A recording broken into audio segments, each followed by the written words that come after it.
हमारे भारत देश में मदरसे बैन कर दिए जाएं तो 80% जिहादी मानसिकता खत्म हो जाएगी। मदरसे में पढ़ करके कोई साइंटिस्ट नहीं बन सकता है और कोई मिसाइल नहीं बना सकता है। ये हमारे भारत देश की सुरक्षा के लिए खतरा है और मदरसा सिर्फ उत्तर प्रदेश में नहीं बल्कि पूरे भारत में बैन हो जाना चाहिए। बच्चे पढ़ रहे हैं कुल या अय्युहल काफिरून, ए इस्लाम के मानने वालों कह दो काफिरों से। अब मौलाना क्या पढ़ाते हैं? मुसलमानों को होली नहीं खेलना चाहिए, वो काफिरों का त्योहार है। बुत परस्ती नहीं करनी चाहिए, वो काफिरों की पूजा है। दिवाली नहीं मनानी चाहिए, वो काफिरों का त्योहार है। आज भी अबू हुरैरा की हदीसें पढ़ाई जाती हैं जिसमें गज़वाए हिंद की बातें लिखी हुई हैं। आज भी अहमद शाह अब्दाली की बातें पढ़ाई जाती हैं। मदरसा जो प्रॉपर होता है उसमें सिर्फ शरिया पढ़ाया जाता है, सिर्फ हदीस पढ़ाई जाती है, सिर्फ कुरान पढ़ाया जाता है। उसके अलावा उसमें कुछ नहीं पढ़ाया जाता है। मदरसा बंद होगा, डिफ्रेंसिएशन खत्म होगा, आतंक खत्म होगा, जिहाद खत्म होगा, नफरती मानसिकता खत्म होगी,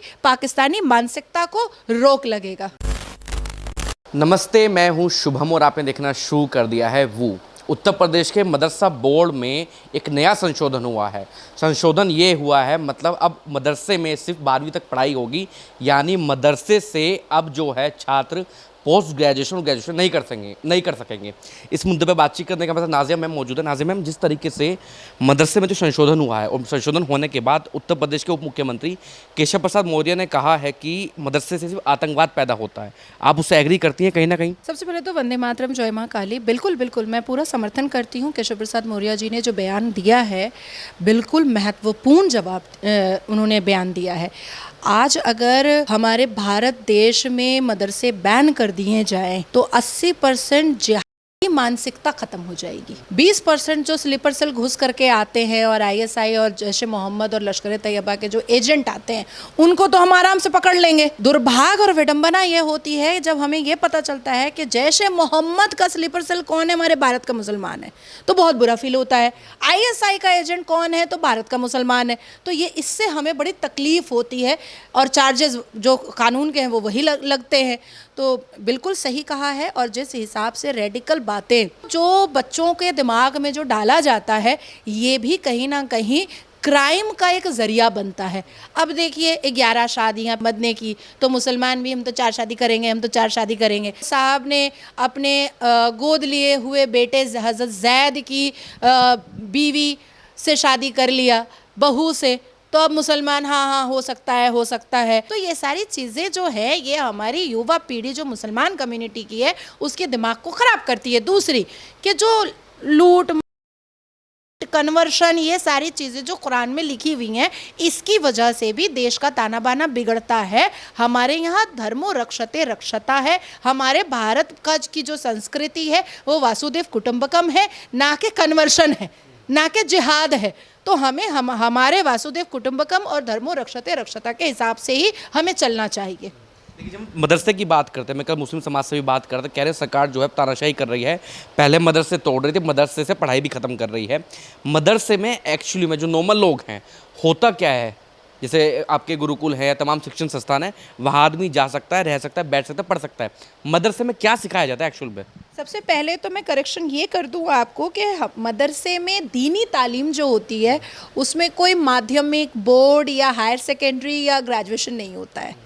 ले दे करके वही इस्लामिक किताबें ही पढ़ी जाती हैं, क्योंकि टेक्नोलॉजी साइंस जो है वो इस्लाम और कुरान के हिसाब से हराम है। ये जो माइक यूज़ हो रहा है, ये जो कैमरा यूज़ हो रहा है, ये सब चीज़ें हराम है। मोबाइल फ़ोन यूज़ हो रहा है, ये सब सारी चीज़ें हराम है। फ़ोटोग्राफी हराम है, तभी तो की फोटोग्राफी नहीं है।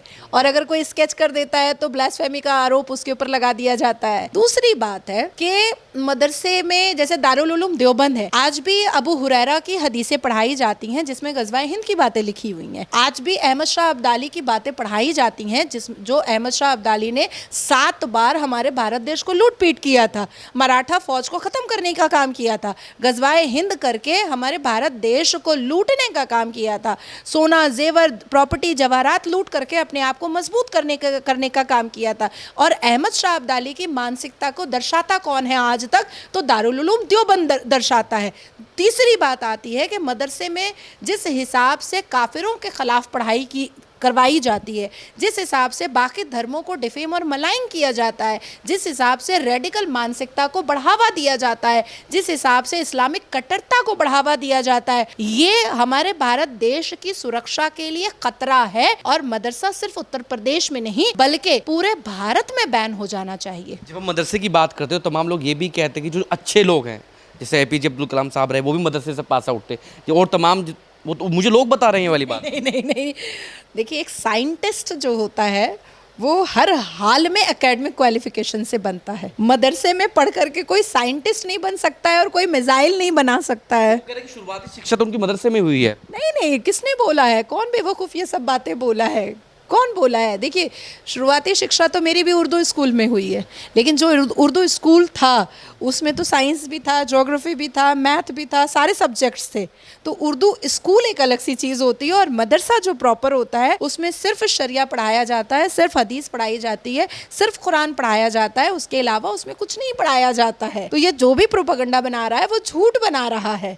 अब आप सोचिए कि मदरसे में बच्चे पढ़ रहे हैं कुल या अय्युहल काफिरून, ए इस्लाम के मानने वालों कह दो काफिरों से। तो इस तरीके की पढ़ाई पढ़ करके आपसी जो तालमेल है, आपस का जो मोहब्बत है वो तो खत्म हो रहा है। अब मौलाना क्या पढ़ाते हैं? मुसलमानों को होली नहीं खेलना चाहिए, वो काफिरों का त्यौहार है, बुत परस्ती नहीं करनी चाहिए, वो काफिरों की पूजा है, दिवाली नहीं मनानी चाहिए, वो काफिरों का त्यौहार है। तो ये सारी चीज़ें आप सोचिए कि हमारे देश में मोहब्बत, आपस की जो मोहब्बत है उसमें इख्तलाफ डालता है, उसमें डिफ्रेंसिएशन पैदा करता है। मदरसा बंद होगा, डिफ्रेंसिएशन खत्म होगा, आतंक खत्म होगा, जिहाद खत्म होगा, नफरती मानसिकता खत्म होगी, पाकिस्तानी मानसिकता को रोक लगेगा।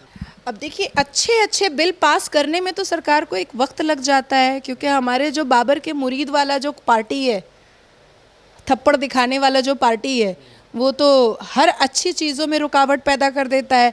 बाहर में तिलचट्टों को समर्थन करता है और लोकतंत्र के मंदिर में जब उसी पेपर लीक पर कानून आता है तो ये विरोध में खड़े हो जाते हैं। 1998 में अटल जी ने जब पेपर लीक पर कानून की बात कही, उत्तर प्रदेश में जब पेपर लीक पर कानून की बात हुई तो यही थप्पड़ दिखाने वाली पार्टी जो है वो विरोध में खड़े हो गए थे। तब मान लेते तो आज ये दिन नहीं देखना पड़ता। तो अच्छी चीज़ें जब भी लोकतंत्र के मंदिर में आती हैं तो उसका सबसे पहला विरोध जो है वो थप्पड़ वाली पार्टी करती है। इसलिए सरकार नहीं कर पाती। करेंगे, धीरे धीरे करेंगे, धीरे धीरे। तो देखिए, व्यवस्था तो ठीक करनी ही पड़ेगी, सिस्टम को तो ठीक करना ही पड़ेगा। एनसीईआरटी जिस हिसाब से काम कर रहा है वो एक बहुत ही महत्वपूर्ण रोल अदा कर रहा है। बॉलीवुड और फिल्मों के द्वारा जिस मुगलिया चीज़ों को जो बढ़ावा दिया जाता था, वो जो सब्जेक्टिव मूवी की तरफ मोल्ड किया है, तो वो भी चीज़ें बेहतर हो रही हैं। तो धीरे धीरे सब सारी चीज़ों को बेहतर करने की पूर्ण कोशिश की जा रही है। पिछले कुछ सालों से ना तमाम चीज़ों के बयान सामने आए हैं। जैसे कुछ लोगों ने कहा है कि भारत जो है मुसलमानों के सुरक्षित नहीं है। अभी जेएनयू के पूर्व प्रोफेसर है जो कह रही हैं कि सीजेपी के बहाने मुसलमानों ने कम से कम राहत की सांस ली और भारत जो है मनहूस देश है। तो वो चले जाएं पाकिस्तान। जिसको भारत मनहूस देश लगता है वो दूसरे देश जाता क्यों नहीं है? मुझे लगता है 6-7 साल पहले नसरुद्दीन शाह ने भी कहा था अपनी हिंदू बीवी को साथ में रख करके कि उनको भारत में डर लगता है रहने में, भारत खतरा वाला देश है मुसलमानों के लिए। तो क्या नसरुद्दीन शाह 57 मुस्लिम मुल्क क्यों नहीं चले गए? उन्होंने अप्रोच किया, पाकिस्तान को अप्रोच करना चाहिए था, वहाँ रहना चाहिए था। ईरान को अप्रोच करना चाहिए था, वहाँ रहना चाहिए था। क़तर को अप्रोच करना चाहिए था, वहाँ रहना चाहिए था। क्योंकि गल्फ़ तो इनको रखेगी नहीं, क्योंकि गल्फ़ कंट्री के क्राउन प्रिंस जो मोहम्मद बिन सलमान है, उन्होंने तो रिसेंटली अभी कह दिया है कि हम रेडिकल इस्लाम को नहीं मानते हैं, हम तो इम्प्रूवमेंट की तरफ बढ़ेंगे, हम तो डेवलपमेंट की तरफ बढ़ेंगे, हमारा तो जियोपॉलिटिकल डायस्पोरा पे हम तो भारत के साथ बहुत अच्छे से रहेंगे। तो उन्होंने तो साफ कर दिया है। लेकिन 4-5 ऐसी कंट्रीज़ है जो रेडिकल मानसिकता वाली मुस्लिम कंट्री है, तो वहाँ चले जाएं ये लोग, जाकर देखें ना कि मज़ा आता है कि ख़राब लगता है। भारत एक ऐसा देश है जहाँ प्रधानमंत्री की माँ को गंदी गंदी गालियाँ दी जाती हैं और प्रधानमंत्री इंस्टाग्राम पर लाइव आकर के कहते हैं कि बच्चे हमारे हैं, हमें माफ़ करना चाहिए। तो ये फैसिलिटी तो वहाँ मिलेगा नहीं। ज़रा करके देखें ना, मुस्लिम कंट्री में ऐसे कोड़े बरसाए जाएंगे ना कि बिल्कुल पहाड़ लाल कर दिया जाएगा। तो ऐसे जो लोग भी हैं जो भारत को मनहूस बोल रहे हैं, मैं उनको ललकार रही हूँ, मैं उनको चेतावनी दे रही हूँ कि आप इस मनहूस देश से निकल करके आप पाकिस्तान में रह कर दिखा दीजिए मुझे। और जिस प्रोफेसर, महिला प्रोफेसर ने ये बात कही है, क्या उसको पाकिस्तान एक्सेप्ट करेगा? भारत के इस्लाम के हिसाब से, भारत के दारुल उलूम देवबंद के हिसाब से, भारत के all India Muslim personal law board के हिसाब से, भारत के जमायतुल उलमाए हिंद के हिसाब से, इस पूरे ब्रह्मांड में मुस्लिम कंट्रीज़ और मुसलमान के कुरान के हिसाब से, पूरे ब्रह्मांड के मुसलमानों के हदीस और शरिया के हिसाब से जिस प्रोफेसर ने भारत को मनहूस बोला है, वो मुसलमान और इस्लाम और कुरान की नज़रों में वो काफिर है। अब बताएं वो कैसे काफिर हैं वो? क्योंकि वो हिंदू हैं, वो हिंदू हैं, वो काफिर हैं। वो पाकिस्तान में रह करके बस करके मुझे दिखा दे, इस बुढ़ापे में गैंग ना हुआ तो मेरे नाम का वो कुत्ता पाल ले अपने घर में। पाकिस्तान में काफिरों की बहू बेटियों को कंधे पर उठाया जाता है और शट द फेस और फक द बेस किया जाता है, उम्र नहीं देखा जाता। मैम, FCRA पर जो तमाम चीज़ें बवाल मचा हुआ है, कुछ लोग ये कह रहे हैं जो पादरी हैं कि हम इसको लेकर प्रोटेस्ट करेंगे। FCRA है क्या? लोग प्रदर्शन क्यों कर रहे हैं इसको लेकर? देखिए, फॉरेन फंडिंग जो NGO के माध्यम से आ रही थी, 2025 में भी NIA के कोर्ट ने ये बात कहा था कि मल्टीपल अनकाउंटेबल ऐसे NGOs हैं जो असामाजिक तत्वों को प्रोवोक करते हैं और फंडिंग करते हैं। दूसरा कि जिस NGO में फॉरेन फंडिंग आती है उसमें भी बहुत घपला होता है। तीसरा, इसी फॉरेन फंडिंग की वजह से कन्वर्शन, लव जिहाद जैसी चीज़ों को ज़्यादा प्रोवोकेशन मिला है। चौथा कि अगर जो NGOs वाकई में क्रिस्टल क्लियर है और philanthropist, whistle blower, social activist का काम करके देश में अच्छा काम कर रहे हैं, मुझे लगता है कि उनको रजिस्ट्रेशन मिनिस्ट्री ऑफ होम में करवाने में कोई दिक्कत तो नहीं होगी। आप अगर अच्छा यूट्यूब चैनल चला रहे हैं, आप अगर अवेयरनेस स्प्रेड कर रहे हैं, आप अगर अच्छी और सच्ची खबर दिखा रहे हैं, तो क्या आपको कभी भी केस का सामना करना पड़ेगा? या आपको अपने यूट्यूब के माध्यम से आने वाले पैसे का क्लैरिफिकेशन कोर्ट के सामने या सरकार के सामने रखने में कोई दिक्कत आएगी? लेकिन अगर आप इकोसिस्टम बना करके रेडिकल चीज़ों को स्प्रेड कर रहे हैं और आप अगर कहीं से पैसे उठा रहे हैं देश में लॉ एंड ऑर्डर की व्यवस्था को ख़राब करने के लिए, देश में रेडिकल मानसिकता को फैलाने के लिए, तब तो आपको अपना अकाउंट दिखाने में दिक्कत होगी। तो मुझे ऐसा लगता है कि FCRA का अमेंडमेंट जो है वो बहुत पहले हो जाना चाहिए था, बहुत पहले। लेकिन देर आए दुरुस्त आए, अब जो हो रहा है वो इतना महत्वपूर्ण हो रहा है जिससे क्रिस्टल और क्लैरिटी बहुत ज़्यादा हो जाएगी। और जो लोग देश में एक उपद्रव को प्रोवोकेशन दे रहे थे, देश में रेडिकल इस्लामिस्ट को प्रोवोकेशन दे रहे थे, देश में कन्वर्शन और जिहाद जैसी क्राइम को प्रोवोकेशन दे रहे थे, वो कहीं ना कहीं बैन होगा। इन शॉर्ट अगर डीब्रीफ में करूं तो FCRA बिल पास होने से कन्वर्शन, जिहाद अंडर कंट्रोल आ जाएगा। और जो पादरी या जो चर्च के लोग या अमेरिका जो अपनी नाराज़गी दिखा रहा है, मुझे लगता है कि हमारा भारत देश जो है वो डेमोक्रेटिक है, संवैधानिक है, जो चाहे वो प्रोटेस्ट कर सकता है। लेकिन प्रोटेस्ट अगर ISI के स्लीपर सेल में कन्वर्ट हुआ, प्रोटेस्ट अगर पाकिस्तान के स्लीपर सेल में कन्वर्ट हुआ, प्रोटेस्ट अगर जिहादी और आतंकी मानसिकता में कन्वर्ट हुआ, तो फिर वैसे ही कार्रवाई कानूनी की जाएगी जैसे तिलचट्टों के खिलाफ की जा रही है। आप खुद महिला हैं, एक तमाम लोग ये भी सवाल चल रहा है आजकल समाज में कि जो मुस्लिम महिलाएं हैं वो 3-3, 4-4 बच्चे करती हैं, उनकी नॉर्मल डिलीवरी हो जाती है, और जो हिंदू समाज की महिलाएं हैं वो 1 या 2 बच्चा करती हैं और पहला बच्चा भी उनका ऑपरेशन से होता है। इसके पीछे की पूरा कहानी, पूरा मेथड क्या है? एग्जैक्टली मेरी बहुत कम उम्र में मैं प्रेग्नेंट हुई थी और बहुत कम उम्र में मैं विधवा भी हुई। मेरी उम्र 17 साल 8 महीने थी जब मेरी डिलीवरी हो रही थी, और मेरी बॉडी बिल्कुल भी बर्दाश्त करने के काबिल नहीं थी कि मैं नॉर्मल बच्चा पैदा कर सकूं।